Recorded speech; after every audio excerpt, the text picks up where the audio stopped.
ये लगा के जाऊंगी मैं। नहीं, रेड नहीं लगाऊंगी मैं रेड नहीं लगाती हूँ। ब्लिंकिट से हमारे मंगाई साथ थी। हाय एवरीवन, आज की वीडियो में जैसे आप लोग देख ही रहे हैं, आज मैंने एक बहुत ही रूड क्लाइंट को हैंडल किया है।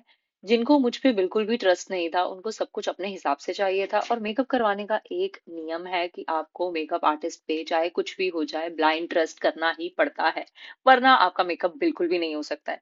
हालांकि मुझे पता है कि ये क्लाइंट बार बार मेरे पास ही आने वाली है, क्योंकि ये मेरी बहन है और इसको मेरे अलावा किसी और का मेकअप पसंद ही नहीं आता है। और सिर्फ मैं जानती हूँ कि इसके स्किन पे कैसा मेकअप सूट करेगा, क्योंकि जितनी बार भी हम लोगों ने बाहर से मेकअप करवाया है ना, चाहे कितने भी अच्छे मेकअप आर्टिस्ट हो, हमेशा हमारा भूत ही बना दिया गया था। तो इसलिए अब हम लोगों ने डिसाइड किया कि हम लोग खुद ही मेकअप करेंगे। और हमने मेकअप किया भी है, और लग रहा है कि हमने नहीं भी किया, यही मेकअप हमें करना था। इसी को हम नो मेकअप मेकअप लुक बोलते हैं।